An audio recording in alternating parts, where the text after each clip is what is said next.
बिस्मिल्लाहिर्रहमानिर्रहीम। ख्वाजा असफ, तुम 35 साल से सियालकोट के MNA हो। अगर मुझे अफसोस से कहना पड़ रहा है कि तुम सियालकोट के लोगों को एक साफ पानी की बूंद नहीं दे सके, जबकि PTI के दौरे हुकूमत में साबका वजीर आज़म इमरान खान और उस्मान डार ने सियालकोट में अरबों रुपए की लागत से 4 लाख अफराद के पीने के साफ पानी का आगाज किया। मुझे फख्र है मोहम्मदपुरा, अहमदपुरा और बाकी मादा यूनियन काउंसिल में अगले चंद रोज में पीने का साफ पानी मुयस्सर होगा। तुम झूठे बयान ना दे रहे हो और अपनी डूबती सियासत को बचाने के लिए सियालकोट के लोगों को गुमराह कर रहे हो कि PTI के दौरे हुकूमत में एक ईंट नहीं लगी। सियालकोट वालों, मेरा ये पैगाम इतना फैला दे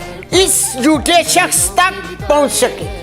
शहर इकबाल सियालकोट तारीखी तरक्याती मंसूबों के साथ साथ फलाही मंसूबों के आगाज और तकमील में पेश रहा। इस सिलसिले में साबिक मुआविन खुसूसी उस्मान डार ने शहर में मुख्तलिफ तरक्याती कामों का आगाज किया। इन काबिल जिक्र मंसूबों में पीने के साफ पानी का एक अहम मंसूबा है। Union council Mohammadpura water works से शुरू किए गए मंसूबे का मकसद सियालकोट के 4 लाख शहरियों को पीने का साफ पानी फराहम करना है।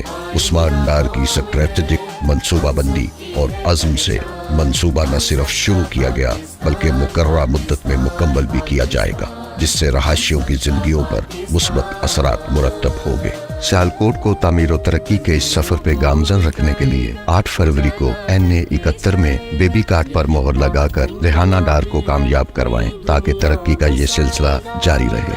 तब भी था, आज भी है, सबसे पहले सियालकोट।